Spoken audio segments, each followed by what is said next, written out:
ট্রাইব্যুনালে হাজির করা হয়েছিল রামপুরা এবং বাড্ডায়। এই ঘটনাটি ঘটেছিল কার্নিশের সাথে ঝুলন্ত এক নিরীহ 18 বছর বয়স্ক ছাত্রকে ব্যক্তিকে বারবার গুলি করছিল, সেটাও আমরা দেখেছি।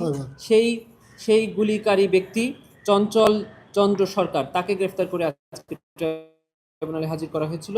এই মামলার পরবর্তী তারিখ 24 মার্চ 2025।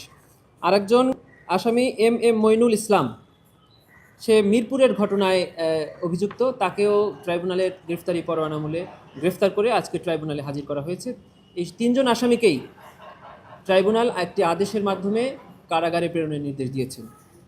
এম এম মইনুল ইসলামের মামলার পরবর্তী তারিখ 24 মার্চ 2025। এই ছিল আজকে ট্রাইব্যুনাল।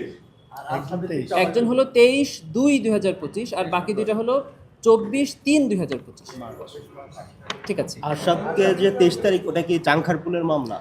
আরশাদ হলো চাংখারপুলের মামলায়, যে মামলার একজন আসামি সুজন হোসেন, সে এখন গ্রেফতারে। তিনজন আসামিকেই গতকালকের জারিকৃত ওয়ারেন্ট মূলে গ্রেফতার করে আজকে ট্রাইব্যুনালে হাজির করা হয়েছে। যে অভিযোগের বিষয়ে আমরা আপনাদেরকে এই মুহূর্তে বলছি না, যখন তদন্ত প্রতিবেদন দাখিল হবে তখন আমরা এই বিষয়ে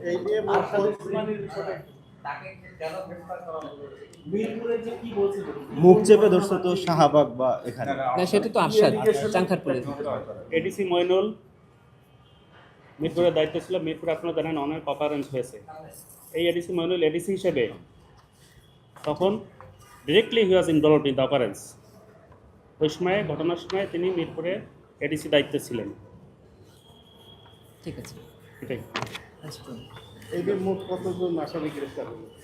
এই নিয়ে প্রায় 30 জনের মতো আসামি এই আন্তর্জাতিক অপরাধ ট্রাইব্যুনালের মামলায় গ্রেফতার বা গ্রেফতার দেখানো মতে কারাগারে আছে।